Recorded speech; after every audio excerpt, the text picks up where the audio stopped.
Good evening. It's a great pleasure to be here introducing Adrian Stimson. Before I introduce Adrian, I'd like to acknowledge that we're on the traditional lands of the Mississaugas of the New Credit and the traditional homeland before of the Anishinaabe, the Haudenosaunee, and the Wendat. And we are very grateful for being able to be guests on their land, continue to be. My name is Lisa Steele. I'm the coordinator of the MVS Proseminar, and I welcome everyone here. Adrian Stimson is a member of the Siksika, the Blackfoot Nation. He has a BFA with distinction from the Alberta College of Art and Design and MFA from the University of Saskatchewan. He considers himself as an interdisciplinary artist. He exhibits nationally and internationally.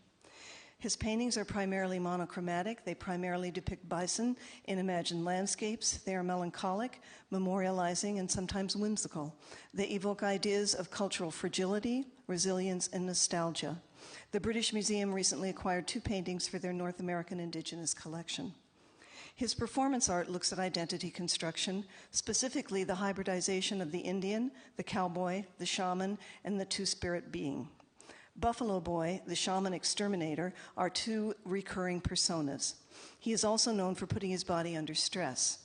In White Shame, reworked, he pierced his chest 7 times, recreating a performance originally done by Asiv Muskegon, Ishwa, crawling across the desert in 110-degree heat for What About the Red Man, for Burning Man's The Green Man, and recently dug a trench in a 5-day durational performance, Sunrise to Sunset. His installation work primarily examines the residential school experience. He attended 3 residential schools in his life. He has used the material culture from Old Sun Residential School on his nation to create works that speak to genocide, loss, and resilience. His photography includes collodion wet plate portraits, performance dioramas, and war depictions. His sculpture work has been primarily collaborative. He's worked with relatives of murdered and missing women to create bison sentinels and with the White Cap Dakota Nation in creating Spirit of Alliance, a monument to the War of 1812. He was a participant in the Canadian Forces Artist Program, which sent him to Afghanistan. He was awarded the Blackfoot Visual Arts Award in 2009, the Queen Elizabeth II Golden Jubilee Medal in 2003, and the Alberta Centennial Medal in 2005, and in 2017, the Reveal Indigenous Arts Award from the Natition Foundation, and this year, also the Governor General's Award for Excellence in Visual and Media Arts. And I was in Ottawa to see that celebration. It's a wonderful pleasure to have Adrian Stimson with us. Join me in welcoming him.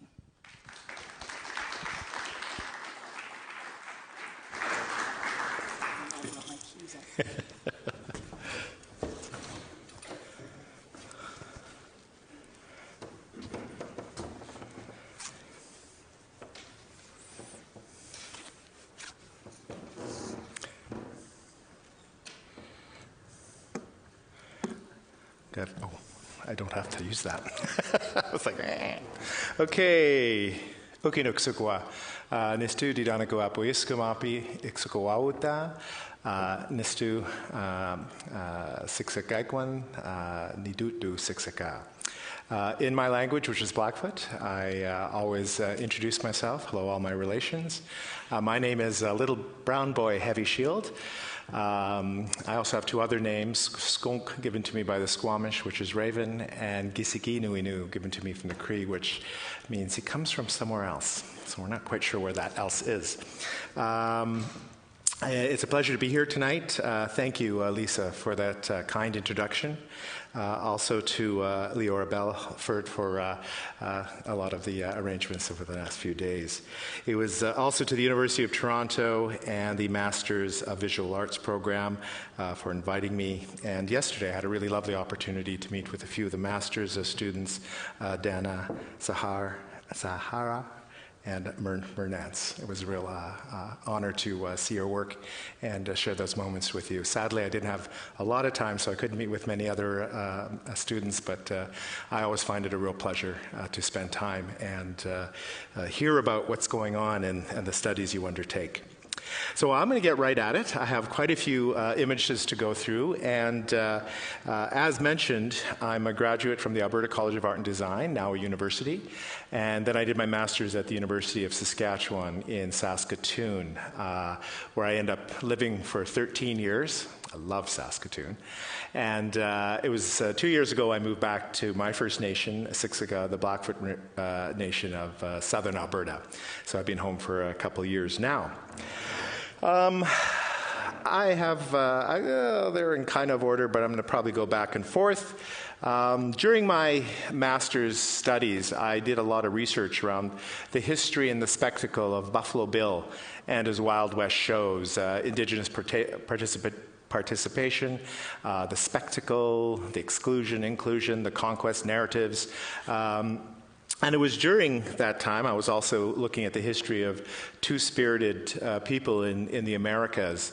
Part of my research involved me writing a paper called Too Two-Spirited for You, the absence of presence of two-spirited people in Western culture and media. And I was able to go back in time to really examine the first interactions the conquistadors had with the indigenous populations.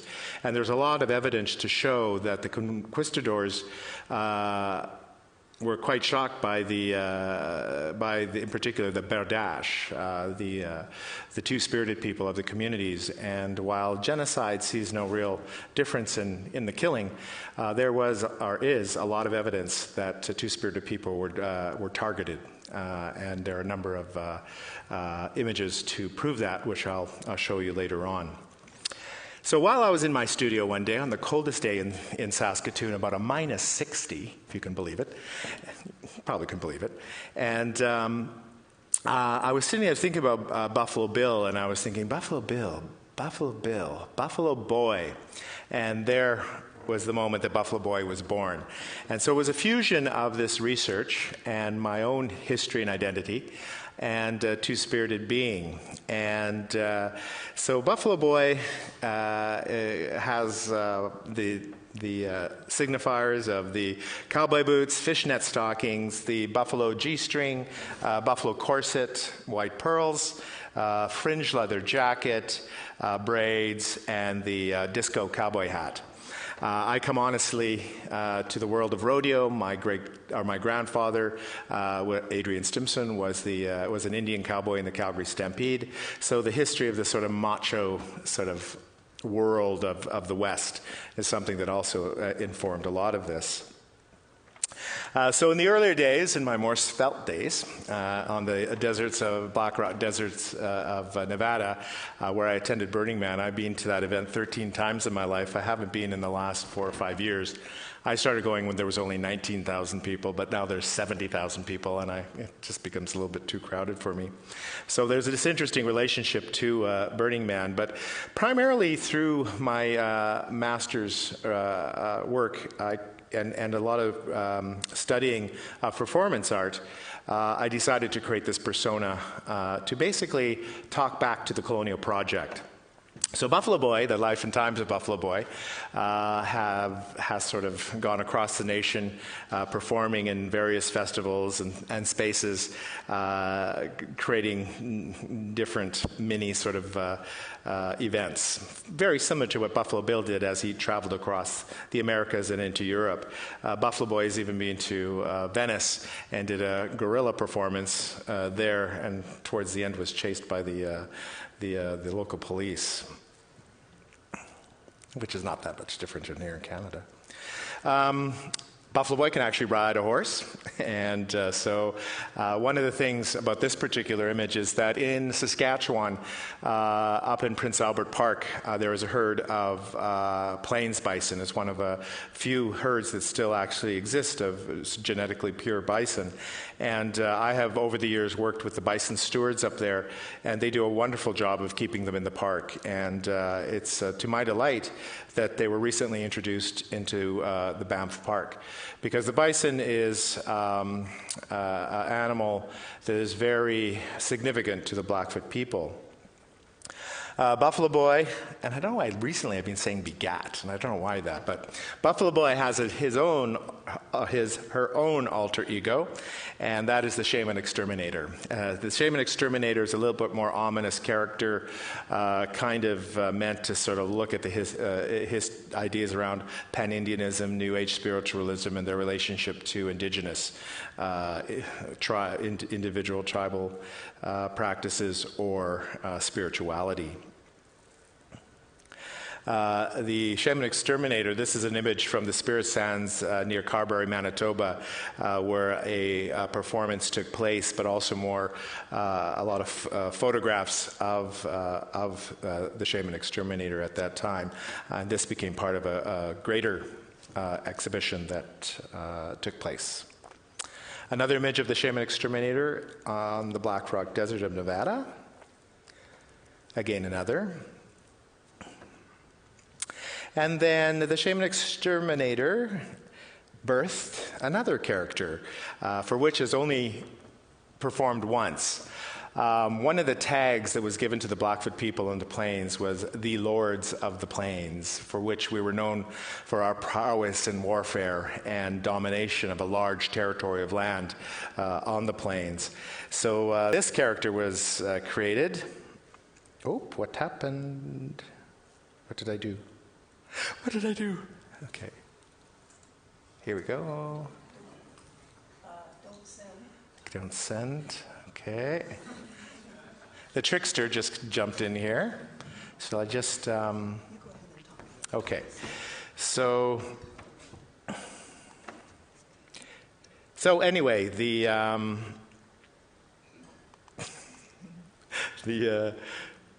Shaman Exterminator created the Lord of the Plains, which is more of a character modeled after the sort of history of British lords. And so the Lord of the Plains particularly loves to eat bonbons and sort of play in that world of excess. And so therein lies the Lord of the Plains. I just threw a couple of images here, Burning Man. I have to say that in the early years of Burning Man for me was a great opportunity to explore, to connect with various individuals, installation art, for which there was many inspirational structures and such. And I also worked with the organization in the artery, and we worked a lot with the artists placing them and taking care of them on the desert. Buffalo Boy likes to sort of, is a little cheeky, and this particular poster was Buffalo Boys getting it from 4 directions. The gun sights strategically placed, and the colors that are often associated with the 4 directions in Indigenous knowledge systems. But it's also this idea of, as an Indigenous person, there are many times when we are feeling like we're getting it from all directions. Buffalo Boy is actually the original Mischief. I often like to throw this in here since I'm in the territory of Mischief Eagle Testicle, so we like to have a little rivalry. A lot of my work revolves around research, and in specifically the history of residential schools.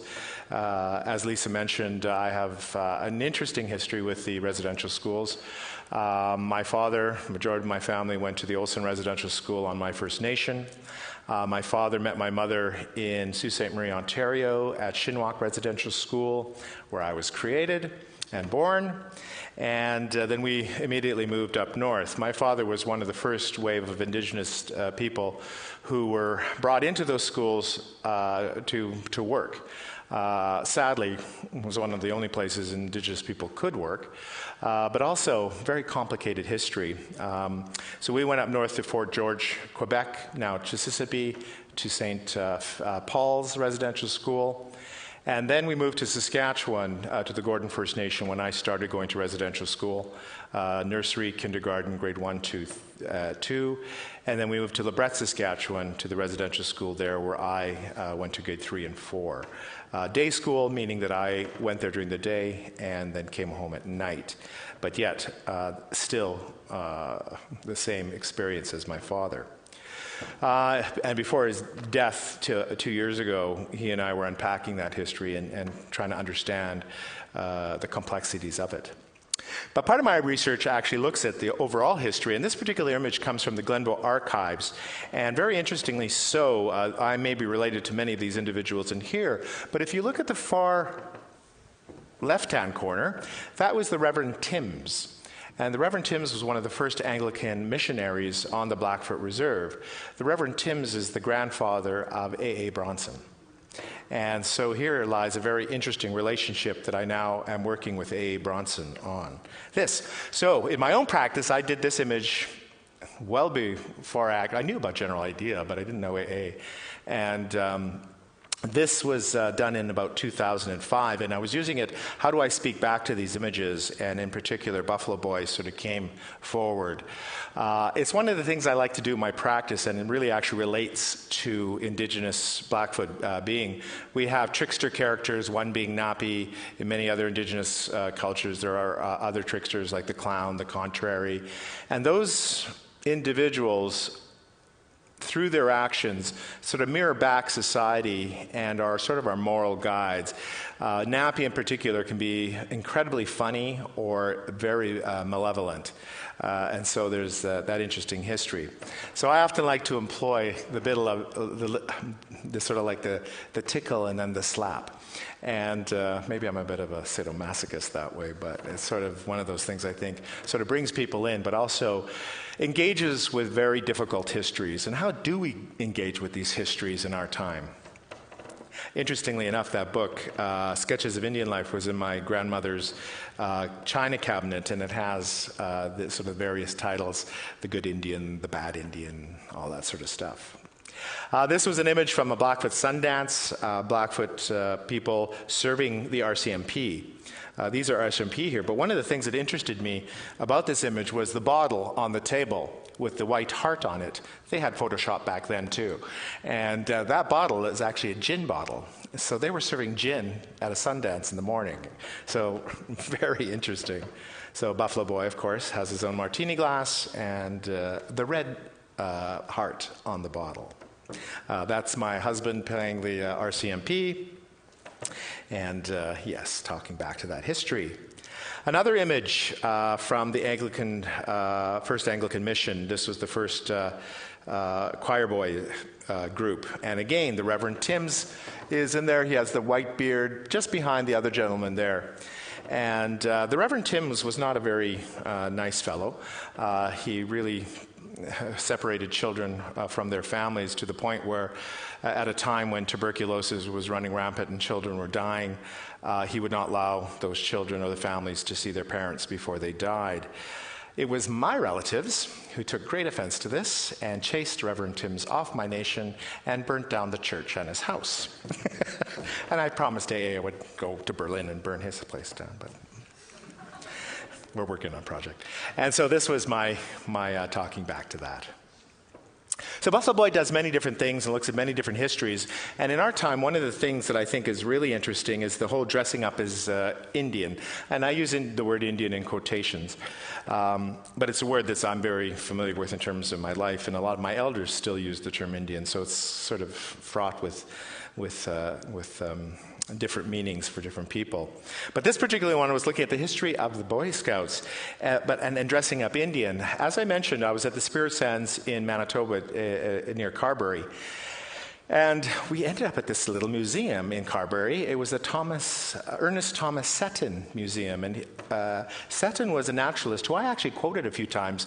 He calculated that he thought there were about 75 million bison in the Americas before the slaughter. And so he actually moved there from England and then met with a lot of the tribal elders in the area and then ended up appropriating a lot of their stories and wrote a lot of books based on that. But also a lot of the skills, like starting fires, etc. And then he created the Woodcraft Indians. The Woodcraft Indians, part of their process was to allow a lot of non-native youth and boys in particular to be like Indians and dress up like Indians. Ironically, at the same time, the residential school system was implemented to kill the Indian in the child, and yet this was going on on the other hand. So Buffalo Boy speaks to that in his own way, and again, plays and appropriates that history. So Seton ended up going down to the United States to Santa Fe and joined up with an American, and I always forget his name, and together they created the Boy Scouts of America. And the Boy Scouts of America, if you're familiar with their sort of war games and stuff, they often take on different tribal names, and they all dress up as Indian, and they have all these big wars and all this sort of stuff. And so that was one avenue. But of course, Hollywood is complicit in their creation of the stereotype of the Indian, Karl May in Germany. So there's all these different lines that sort of brought us to where we are today in the whole history. So I created an exhibition that actually was at A-Space last year called The Shaman Exterminator on the Trail of the Woodcraft Indians with the Buffalo Boy Scouts of America. I love the long titles. They're kind of fun. And it was really mapping that history of dressing up as Indian. And, as we well know, many celebrities to this day still love to don and become an Indian. And Hollywood in particular, a lot of non-Indigenous people played Indian roles, and for which there's a very interesting history about that. If you ever get the chance to see the documentary Real Injun, please do. It's a very enlightening documentary about that history. This performance called Brave Seduction at the Queer Arts Festival in Regina in 2010. Basically, I'm not always Buffalo Boy. I also do other things.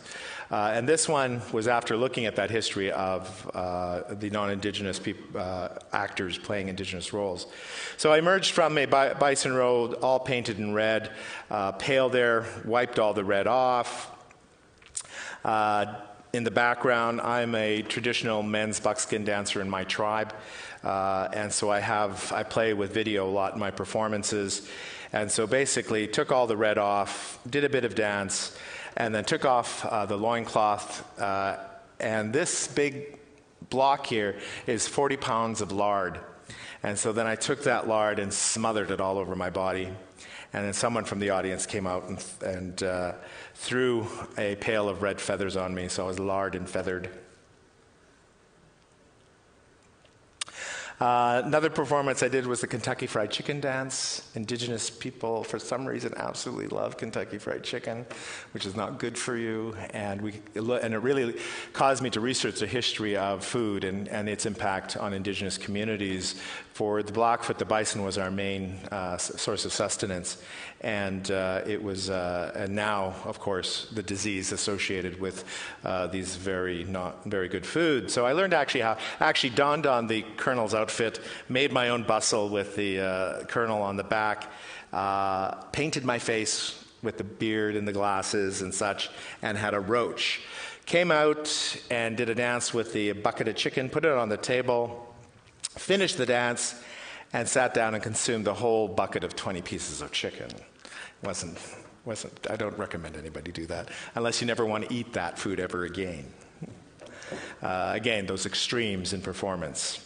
As Lisa mentioned, I took part in the Canadian Forces Artists Program, and my original intent was just to observe the daily lives of the soldiers and create work around that. But coincidentally, I was paired with a couple of Indigenous soldiers. I myself am an able seaman, I love that title, with the Canadian Navy. I did my training many years ago. A lot of my family members are in the military, and so this was an opportunity for me to shift my research and focus on Indigenous participation in the military, which can become quite interesting and problematic when you think of back to Oka and potentially into the future with pipeline protests and stuff, and if the military is brought in. If there are Indigenous soldiers within that group, what does that mean? And so for me, it's really caused me to do a bit more research into that. But in this case, it was just really an opportunity they stationed me in Afghanistan, and I spent time in Kandahar and a forward operating base, Masamgar, where I did a number of things from drawing to painting to videos to photography. I'm an interdisciplinary artist, I call myself. I started as a painter. I've moved in to many other mediums, and I often think what best suits the message. Upon my return, I created an exhibition called Holding Our Breath, which traveled to a number of galleries. This was at the Grunt Gallery in Vancouver. And part of it was I did two portraits of Master Corporal Jamie Gilman and Corporal Percy Bedard, the two First Nations soldiers. And I believe in my research, there is only one portrait of an Indigenous soldier in Ottawa, and for which, in the Canadian military, there are over 10,000 plus who have participated. And I say plus because a lot of them didn't identify as Indigenous. And often when they came back from either World War I or II, after being promised many things, were basically stripped of a lot of their rights. Back to being a painter. This is bison heart. I often do, again, monochromatic work, and it's usually around bison in the landscapes. And this particular one, I like to mix white oil paint with black graphite powder and create the different values and the sort of more imagined landscapes with the bison in those landscapes. But at the time when I started researching this, I was also researching, interestingly enough, new physics and Blackfoot physics. And I was looking at the idea that really, from an atomic level, we are all just atoms held together by these vessels. We're no different than that chair, these walls, these computers. Because when we depart or when we're destroyed, we all end up being particles in the universe. And so I was thinking about this idea, and I started creating a series of works called Buffalo Particles. And I was really looking at this idea, the historical slaughter of the bison, 75 million. The bison to the Blackfoot people, as I mentioned earlier, was everything. It was our source of food, it was our shelter, it was our clothing, our tools, all the way to our spiritual life. The bison was so infused into our spiritual life. We are a matriarchal society. We have the Motokiks, which are the Buffalo Women's Society, who are the ones who initiate and start the sun dance. And then it moves on to the Horn Society, the Brave Dogs, to all the various societies, right down to the Children's Society, the Bumblebee Society. We all have our songs, they all are sung in succession, and this is a renewal and such. So you can imagine when that source of spiritual source and real source of food disappeared, and the impact in our life and changed our way of life forever. So I kind of looked at this idea that at that time of the slaughter, that energy was released in the universe. And I believe that energy exists in and around us. So as a Blackfoot person in contemporary times, I feel that I can reach into that universe, grab that energy, bring it into me, create my work, give my work to my dealer. My dealer sells that work. That money comes back to me and feeds me. So it's a continuum of Blackfoot history, no different than the past, where the bison fed me then. It still feeds me now. I started to juxtapose the bison in these imagined landscape with industry, in particular pipelines, agriculture, and such, and started working on a whole series of paintings, which I'm still doing. I kind of go back and forth between painting and sculpture and this and that. These images has a little pipeline in the background, the bison on the landscape. This was one of the paintings purchased by the British Museum with the pump jack in the distance, as well as this with the now mega grain elevators. Other than those romantic little elevators on the prairies, they're now these big cement sort of megaliths on the prairies. Oh, don't do anything. Okay. Okay, why it's not moving?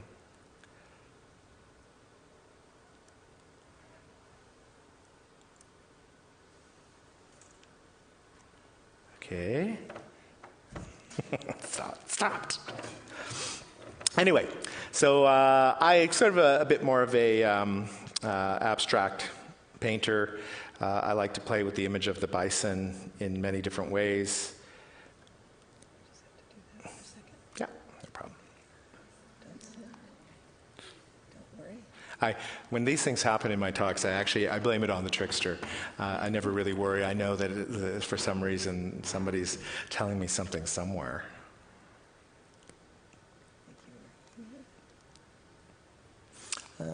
Yes, right there, yeah.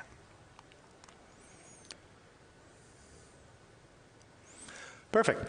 So going back to the slaughter of the bison, a lot of these bones on the plains were collected, and in places like Regina and such, they were like 2 to 3 stories high, several blocks, 20 blocks long. They were often shipped down east to be ground into fertilizer, often sometimes explosives, and also overseas, and ended up in a lot of fine bone china. And I think that that's something that's quite interesting if the historical fine bone china contains buffalo bones. When an event like that, and the slaughter of 75 billion, you have to ask yourself, is there a redemptive? Is that something you can forgive? And so this piece I created called Beyond Redemption. And it is the taxidermied bison with 10 bison robes that cover black crosses, looking at the internalization, the complicit nature of religion within the colonial project. This piece is Old Sun. These are actual windows from the Old Sun Residential School and an infirmary bed from the Old Sun Residential School, filled with feathers and backlit, and above the bed, the light shines over the sort of bison robe in the form of a body to kind of illustrate the stretched body. Old Sun Residential School still exists on my nation. I currently live in the Old Sun Residential School garden just down the hill from this school. It is now a college and has for many years. I created this image of my father and I. That was the time when I started residential school, or was part of residential school when I was around grade 3 and 4. Found this in the archive from Old Sun, and it's kind of ironic. Happy Christmas, but the sort of the Anglican, I don't know, what is it, a psalm or something like that, Suffer Little Children. It's kind of a little tragic, actually. So I've done a number of paintings around that. These are a series of 6 paintings of all the residential schools that are related to me and my family, and then in particular Old Sun Residential School. And I just created these stormy landscapes and clouds around them. The black and the red are traditional Blackfoot colors. You can find it often on the bottom of our teepees. As Lisa mentioned, we were asked to respond to a artist who is well known as sort of at the vanguard of Indigenous performance and new media, Ahasu Muskeganisku. And he did a performance in the 90s called White Shame. And part of that performance where he sewed 7 feathers onto his chest. So I determined to undertake that particular performance again in Vancouver a few years back. So one thing that I think is really important that with me, there is a fine line, because often these performance practices can be associated with traditional practices, but I make it very clear that this is performance art, and that to do those other things, I need to do other protocol work. This one, uh-oh. It's not working for me today. Dear.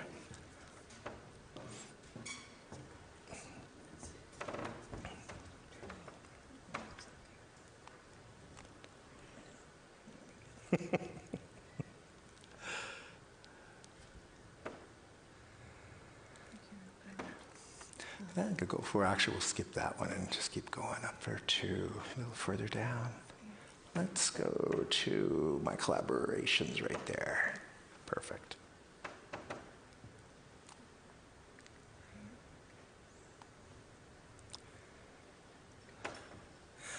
I love to collaborate with other artists, in particular Laurie Blondeau. She has a performance persona named Belle Sauvage. So we have Belle Sauvage and Buffalo Boy putting the wild back into the West. Again, looking at that history of the diorama. And so together we, in our earlier performances, used the old Polaroid film for which it was starting to be phased out.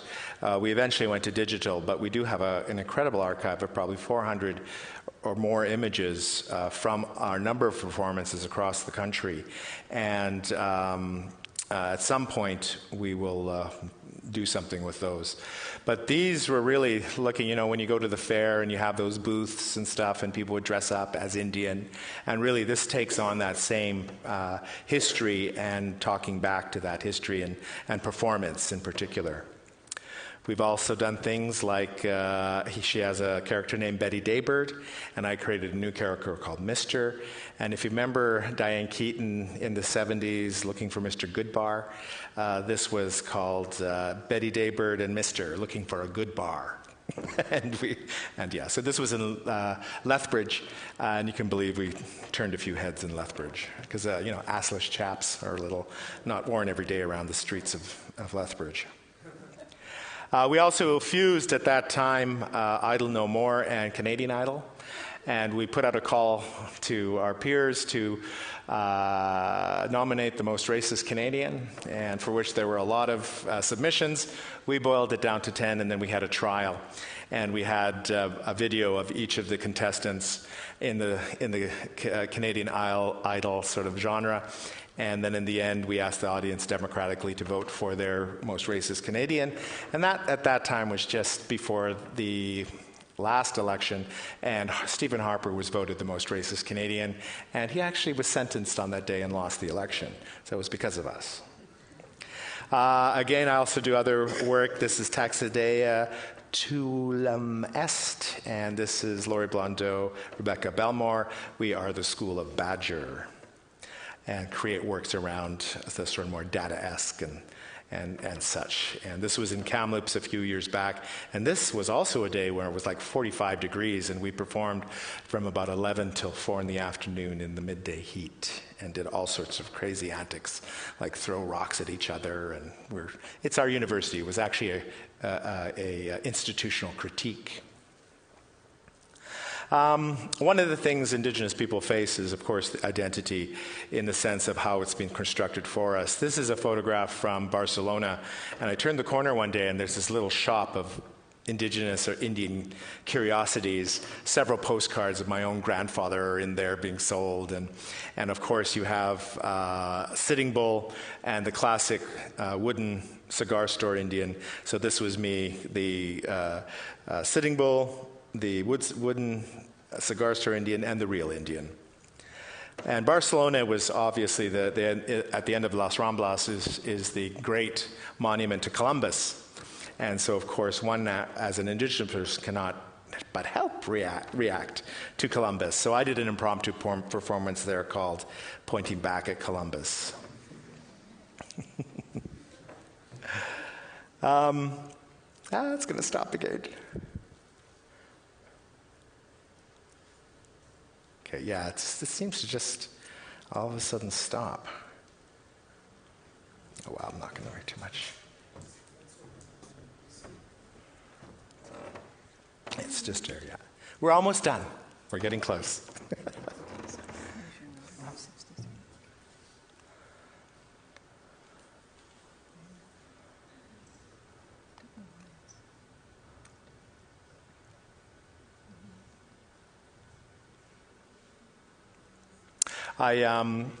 One of the things that I did recently, the Whitecap Dakota First Nation was looking at their history in the War of 1812, for which there's a very rich history.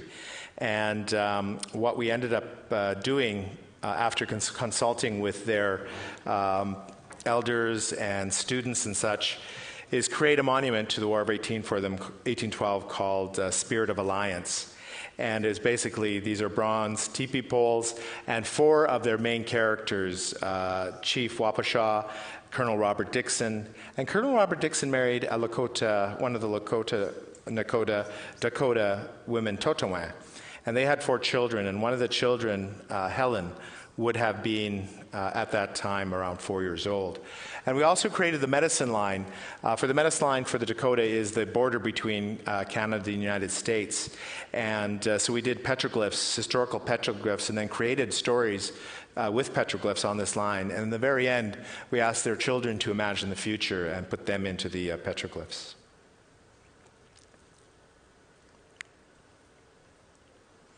A bit more of a close-up. And then Prince Edward came and actually unveiled it.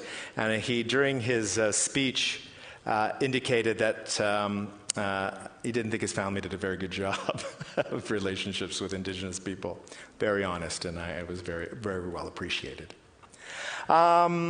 Briefly, the next images, my response during last year's 150 celebration was to create a number of performances called 150 Blows, where my intent for the celebration of the 150 years was to blow 150 Canadians. And so basically I was the porn doctor and got people into an examining room and then had them imagine the best orgasm they've ever had in their life and then make that face. So I did that here in Toronto, I did it in Saskatoon, and finally in Montreal. I'm still not sure what I'm actually going to do with all these images yet. But we'll see. And then at the end, oh yeah, it's disappeared again. At the end, basically I painted myself white, and then I had the images projected onto my face as we move through there. Okay. Okay. Do you need the flash drive?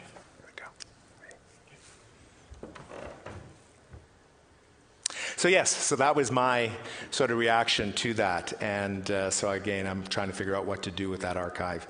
I have 151. You always get one for the future. And again, tongue-in-cheek. And right up there, Adrian presentation. It's touchscreen. Okay. Used to be a touchscreen. It doesn't want to touch.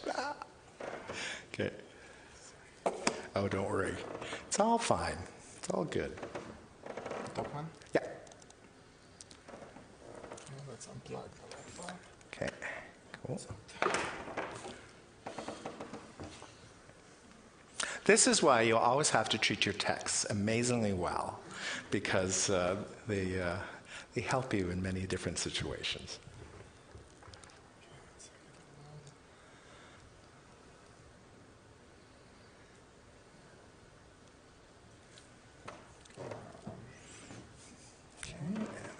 There. It will, okay. Which still have you roughly? I don't know. I think we were down here a bit. Probably around here. Yeah, a little further. There we go. Yes, right there. Let's see, it should. Yep, perfect. So you can just flip the mouse up and down. Okay.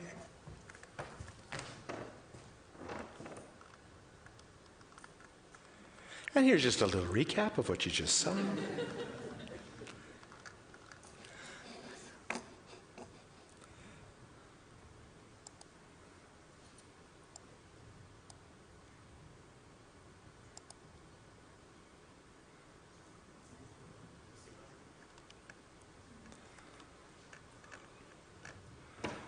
Yeah, it's kind of... It's all the way at the beginning. Okay.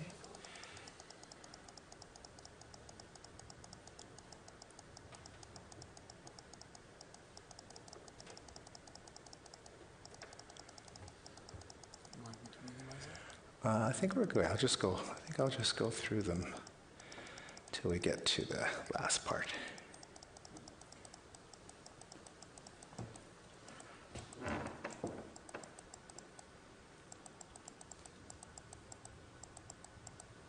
There, just we go through there. And recently, I did a performance, durational performance on my First Nation, close to my home. And I was invited by the military museums in Calgary to respond to the 100th anniversary of Vimy. And during that conflict, there were a number of Blackfoot soldiers, in particular Michael Mountain Horse. And when Michael Mountain Horse returned to Alberta, he created one of the story robes. And in the top corner of the story robe are the square U's. And the square U's are the Blackfoot symbols for war. And so I decided to do a durational performance for 5 days from sunrise to sunset, where I would create a replica of a trench from that time in the form of those square U's. And so this was the trench that I created. I actually got it done in 4 days and then spent the last day sort of embellishing it for the gathering that we had around it. But it was to honor those soldiers of that time. For me, as an artist, in terms of performance, it was a real opportunity not only to be in the landscape, but to experience that. And I often say, by no means was it to sort of mimic that time, because, of course, it was a different time, but it was certainly an opportunity for me to honor, in particular, the Blackfoot soldiers at that time. And then afterwards, I did an action based on the Vimy Memorial and some of the images of that monument. I am going to flip through these ones. As I said, I moved back home 2 years ago, and it's interesting how it sort of shifted my practice. I starting to, once again, use more natural materials. I started doing petroglyphs on sandstone that is very abundant in my area. I work a lot. The image of the atomic blast is something I'm very interested in.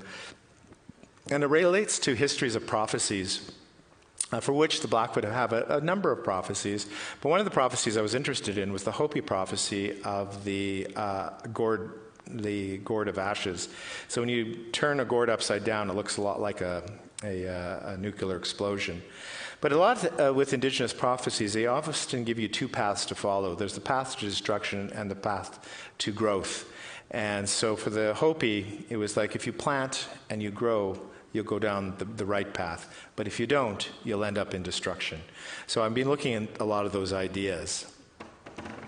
But also creating little entities with things I find now on the prairie. And it's been kind of fun. It harkens back to when I was a kid and used to run around the nation and just gather things. I was a little hoarder, I guess, and then make things with those. So I'm kind of back full circle to that. But also photography, and there was an old riddled tree that was completely carved by ants. And so, again, putting little petroglyphs along these images. This is the intercontinental ballistic missile. This is the symbol for water. And then, of course, death. When I did my undergraduate, I did it in painting. But then I'd always spend time down with the printmakers because I thought printmakers were a lot cooler than the painters. And so I often called myself a closet printmaker. And so over the years, I've created a number of etchings and prints. This one is called Buffalo Bones and is part of an exhibition currently on at Paul Petro's here in town. So he has a collection of these that I created as one of the first, or the first, international Indigenous artist at Siksika Press at the University of New South Wales. They have an Indigenous printmaking workshop in February. So I've gone twice, or I've actually gone 4 times in the last few years, but twice to this particular workshop. A few other little things. I just finished this little project in Calgary with containers. They asked me to respond to our historical chief Crowfoot's saying, "What is life? It is the breath of the buffalo in the wintertime. It is the it's a breath of buffalo in the wintertime, the firefly in the night, and the shadow that runs across the grass into the sunset."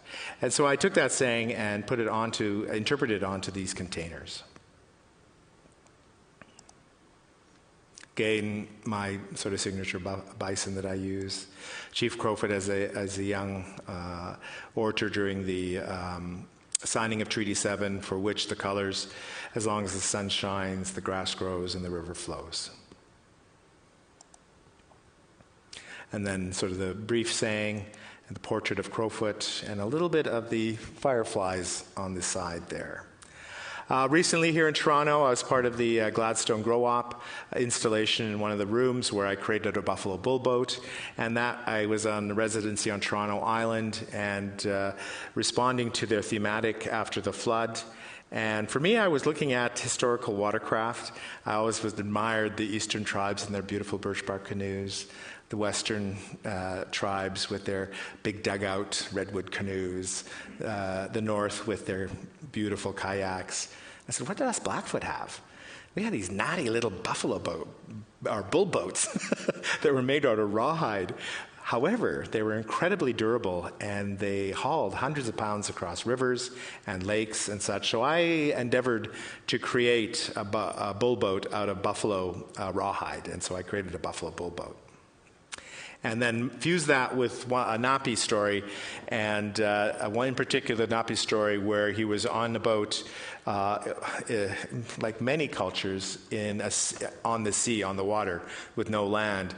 And he asked the loon, the beaver, the otter, and the muskrat to dive down and look for something. The first three, the loon, the beaver, and the otter, all came up empty-handed. But in the end, the muskrat came up, and in his paw, he had a little bit of clay. So Napi took that clay and threw it on the land and created the land. And so the little muskrat is credited for that. But then it actually drew me into another direction, to our trickster character, Napi. Napi is he came from the sun, and he's our creator. He created all humankind, the animals, and everything. But then, and also old woman. He's also Napi is also known as old man, and then he kind of stuck around too long, and then started messing with his creation, and became more of a trickster character. And that's why I said he was more sort of humorous, but also very malevolent. He could be really mean. And a lot of the stories, we have a lot of Napi stories, and in our language they sound very funny and rich in relation to how we say words, and so they're often very comical stories. So I decided to start creating, and this is a drawing I first did of naked Napi in a buffalo bull boat. And so I started thinking Napi as a sort of younger, virile man, and still in the trickster character, because I was looking at the history of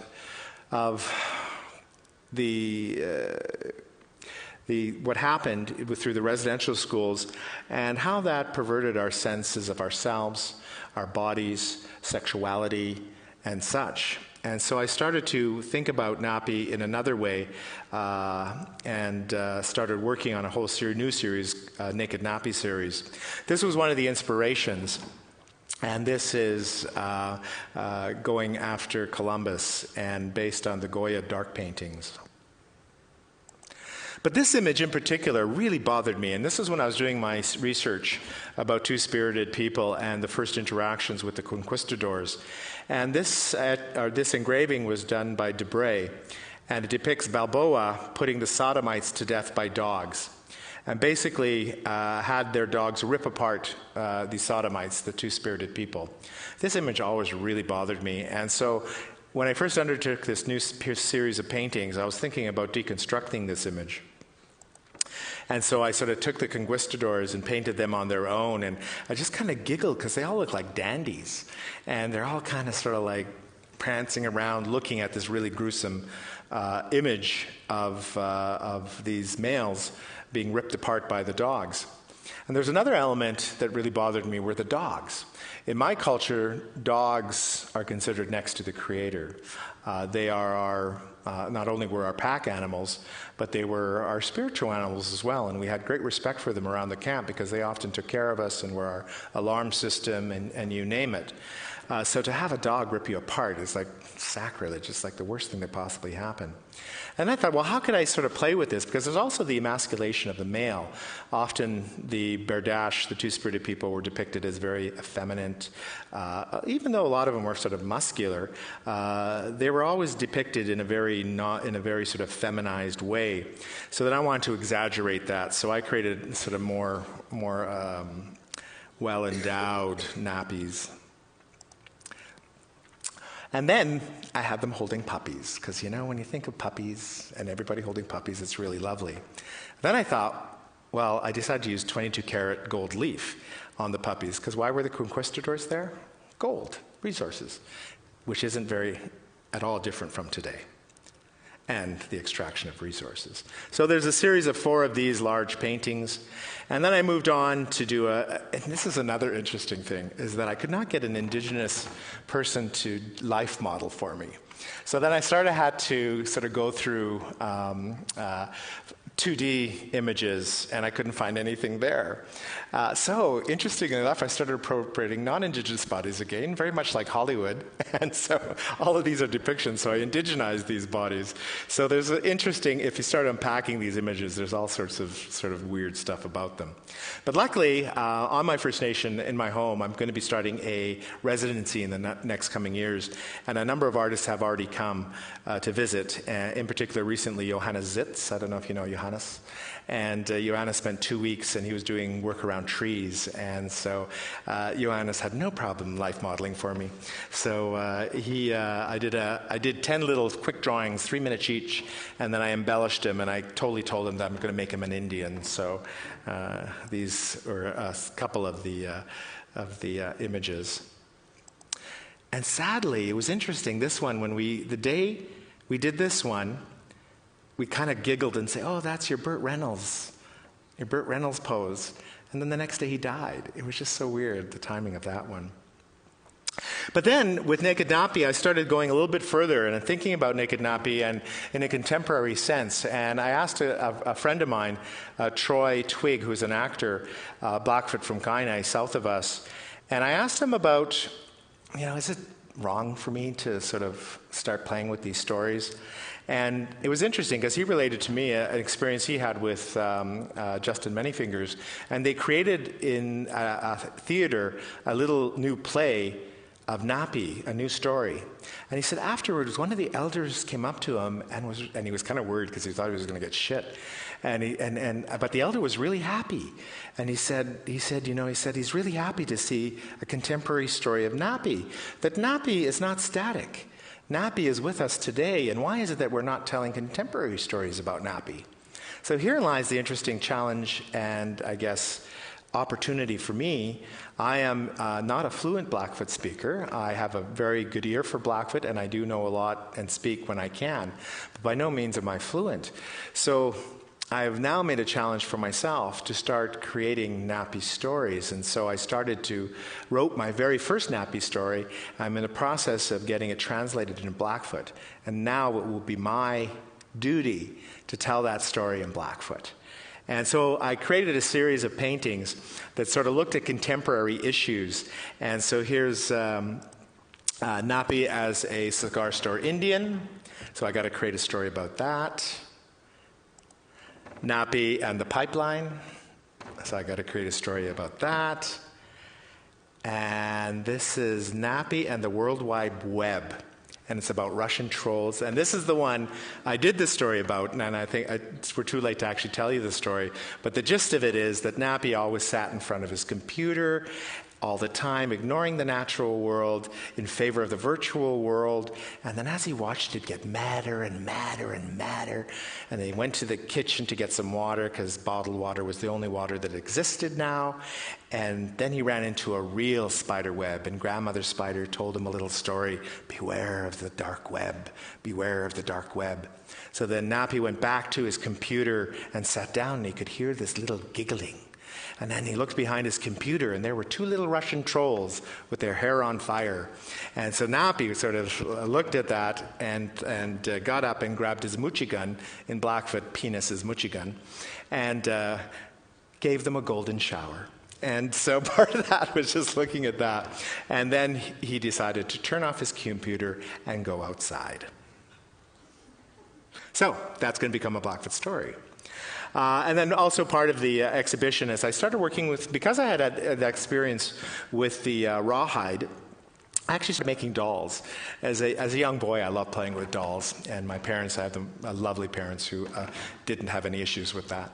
And so I thought I'd make some dolls, and so I took, the wooden model dolls, and I took the rawhide and I stretched it around it and let it dry onto that. I also put some wax in to create facial features on the wood, and then peeled it all off the wooden dolls, and then started creating these interesting little nappy dolls. And so this is another exploration I'm doing, and have this idea of creating many of these over time, but very sort of rough. And this particular installation is called The Afterbirth of the Canadian Indian. I don't know if you remember in the 70s, Harold Cardinal created a book, The Rebirth of the Canadian Indian. And so there's a wonderful book cover of sort of the powers that be with the little sort of wooden puppet sort of being sort of handled by their handlers, a little indigenous puppet being handled by these, by the powers that be. I'll end there. Thank you. So we're having, I guess we're having a Q&A, for which I'm looking forward to. And did you want me to sit up here or down there, or? It's wherever you're comfortable. Okay. I'll just stand up here. I'm cool with that. I keep forgetting that I have this sort of free mic, so I can actually walk around. Yeah. So yes, please ask any questions you wish, and so. Yes.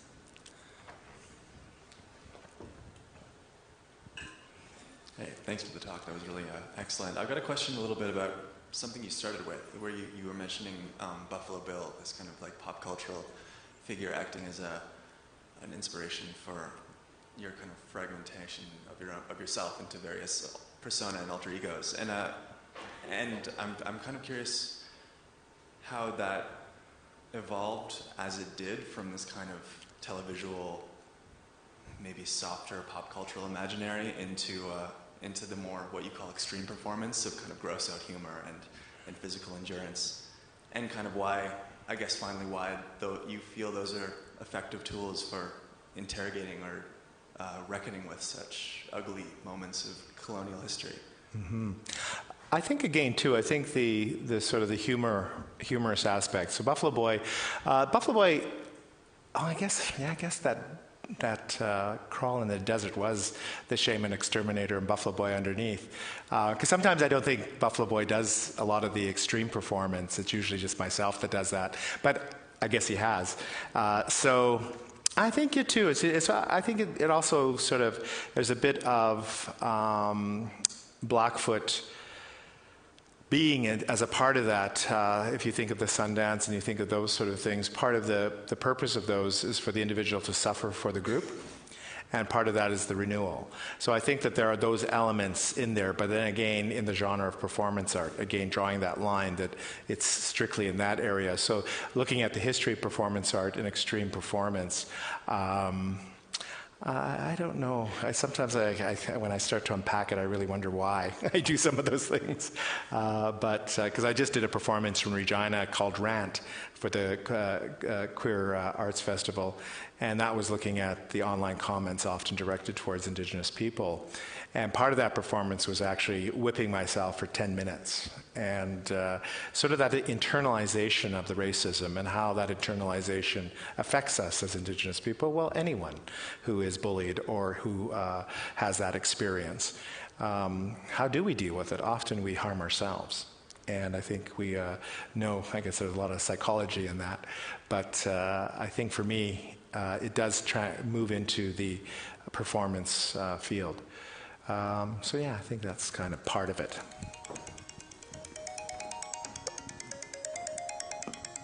Sorry. Technology, it's interesting. We all thought it was going to be like our best friend, but really, isn't it our worst enemy? Cool. Hi, thanks. My question is, what is your ringtone? Pardon me? I don't know.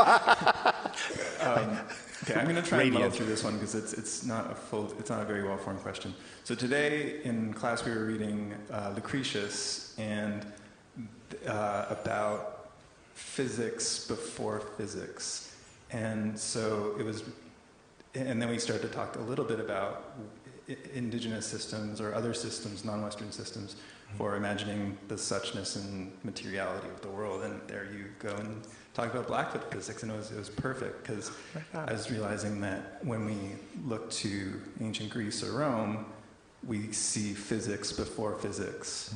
And I was wondering what you see, that the story that you told about the conservation of energy with the buffalo exerting itself in your life by sustaining you, even in spite of all of the awful stuff that's happened. Can you, I'm trying to put this in the form of a question, can you connect Blackfoot physics as a tradition and tease that out a bit more in the way that it comes back to you? Like, what Lucretius is to particle physics, what's Blackfoot physics to this? Well, I think at the time, actually, there's a physicist by the name of David S. Peat, and he wrote the book Blackfoot Physics. And it was a result of the time he had spent with the Blackfoot people. And he started examining things such as the sun dance and the cycles of the sun dance and how the sun dance sort of evolves. And then he started making direct correlations to the new physics and to physics itself.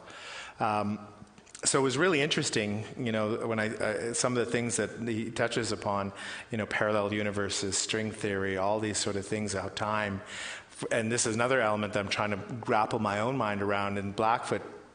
Understanding of time is that we have 2 days behind us and 2 days ahead of us. So really, our ancestors are right behind us, and our future generations are just there. So we're all very close. There's not this sense of distance. Things such as, how do you say, what is it, when you, not teletransportation, but when you sort of can go into other dimensions and come back through ceremony and such, and how different medicine people would put themselves in a particular trance or a state through various ceremony, in particular, let's say the sweat lodge, or through fasting. The part of the Blackfoot practice of fasting for 4 days without food or water is part of Vision Quest and stuff like that. But also the extension of that and how possible it was for these individuals to actually move into another state, another time, gather information, and come back and share that information. Where they went, we're not sure. Did they go to another dimension? And I think in our time we can sort of try to reason it, through a scientific mind. But often it's kind of interesting to see how that enlightens the imagination and the vision and the hope of people. And so I think a lot of that, playing with those ideas is some part of sort of things I'm interested in.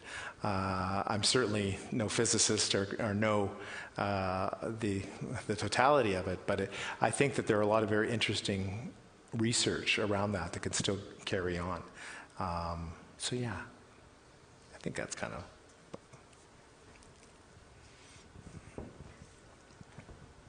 Fascinating presentation. Thank you. I find your work is sensitive and fearless, which is a dangerous dichotomy. Thank you. How important is federal arts funding in the career arc of a new artist? Sorry, what artist? A newly developed artist, a student who has just finished and now kind of entering into the realities of what those prior choices are outside of the academic world. Do you have any advice, any guidance, any wisdoms? Oh, yeah. Well, yes and no. I think like anything, if you are able to access those monies, they definitely help your practice. It is, it's interesting. I've not always been successful in my applications, and actually for the first part of my career was not very successful at all. So I had this like a damn Canada Council. Damn. So I had my choice words at different times, but also I've been very fortunate and actually grateful for that. that it does help in many different ways. But I also know a lot of artists who don't receive funding and still do what they want to do. And I think that's really important, is that never give up on your dream, as being an artist. It doesn't solely depend on that, or also the validation of that. I think that it's important that if you have a vision and a desire to create art, do it. And do it any way you possibly can. I also believe that I've in the number of successes that I've had, that there are times when I needed funding and there are times when I don't need funding, and it's important that when you don't need funding, don't apply, because there are a lot of artists out there who need that money, and so I think that's really important to consider as part of that. And then there's always, you get to that space that your work actually sells and people are actually buying it, and actually galleries are collecting. So then that starts to supplement, and then it just grows and builds, and then public commissions. That's the other aspect that's starting to play a role in my life right now, are public commissions. It hasn't been finalized yet, but I'm hoping to have a public commission soon, and that certainly will pay the bills for maybe a couple of years. But yeah, it's always a very precarious place for artists. I know so many incredibly talented artists who are never recognized, who don't get the funding, yet in spite of that, still create their work and create amazing work. It is a bit of a trap sometimes too. It's interesting. I still haven't totally analyzed it all, but I have to say that I am very grateful, and it is that process too, because even entering the academic system in the academic world, I actually had I'm working right now at CIT, Center for Indigenous Theatre, with a group of young Indigenous artists or actors. And one of the questions was, do you think it's important to get a formal education, or should I just do it on my own? I said, well, of course you can do it on your own. There's nothing wrong with that. But the institution has been pretty good for me, in the sense that, I love to learn. I love the furtherance of knowledge. I like to challenge my notions of ideas, and I think universities and these institutions provide that space to do that. At times it can be anger-making and sort of confrontational, but I think it's really important to be able to test ideas and think through them. I'm a strong believer in critical thinking. I think it's important that if many more of us critically thought about things, we wouldn't be in the situations that we are now, even though that I know there are many bigger forces out there that are always pushing and pulling. So yeah, I think that if it works for you, do it. If it doesn't work for you, do what you want to do. That's a wonderful tagline. Yeah, thanks. Thank you. You bet.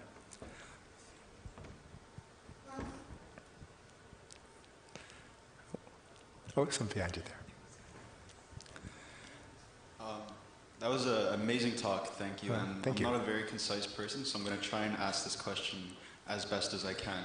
Yeah. I'm very interested in these alter personas that you have created as a medium to present your art. And I'm wondering, as an actor would fill a role, do you place these personas that you have within this world, as in they have, a birth date and they are from a certain place, and how do you set the parameters for which different types of performance art your personas can engage in?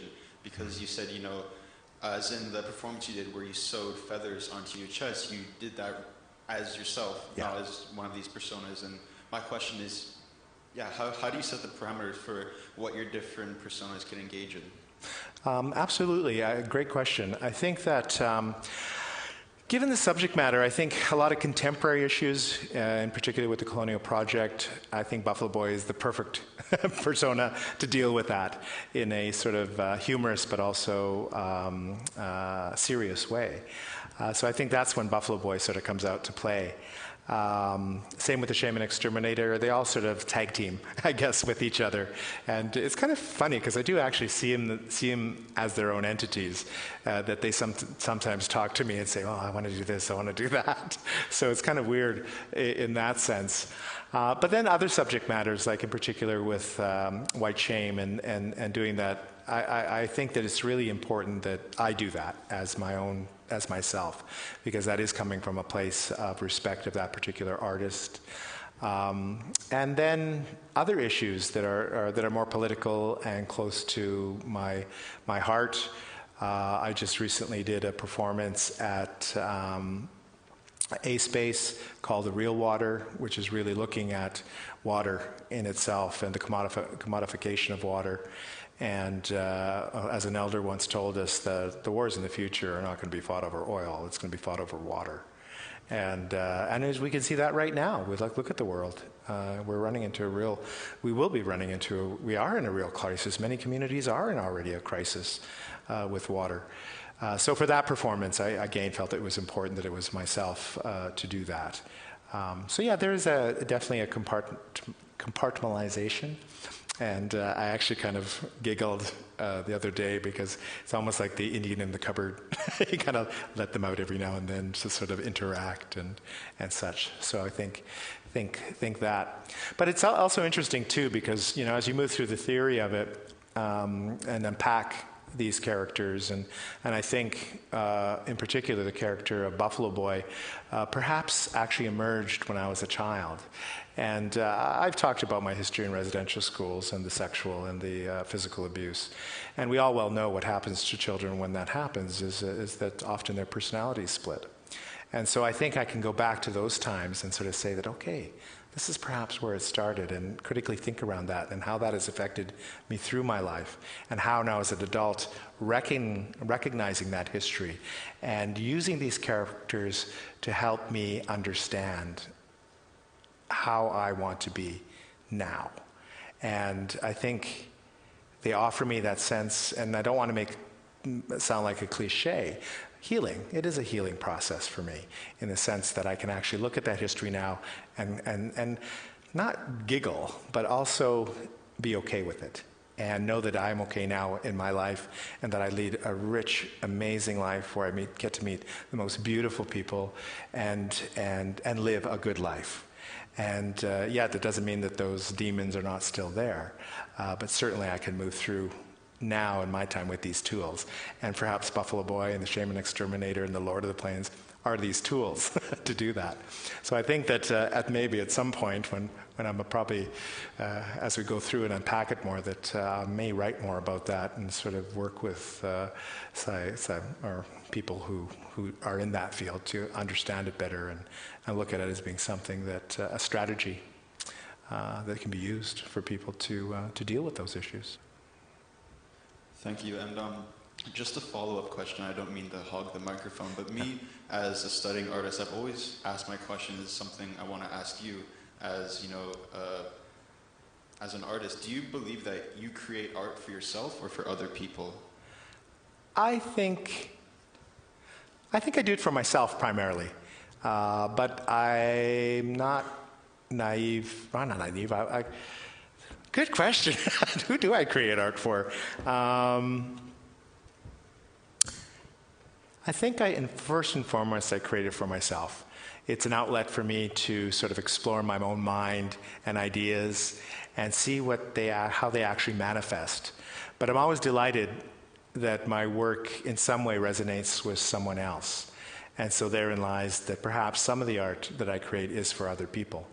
And so I think it's a combination. But certainly for those of us who make art, there's something about it that just is part of us and that we want to do and that we're compelled to do. So yeah, I think both. You bet.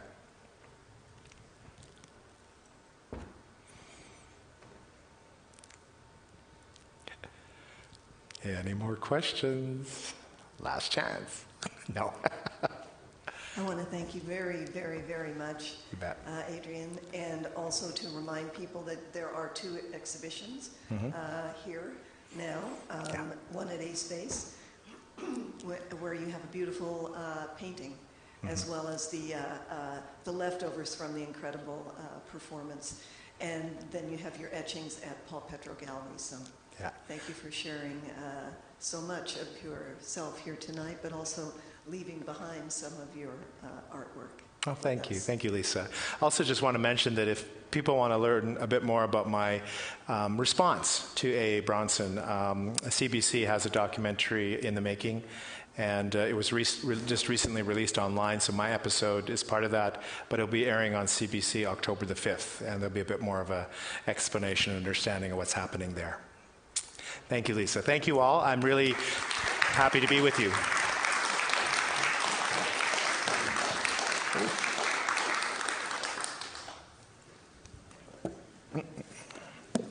Great. You bet.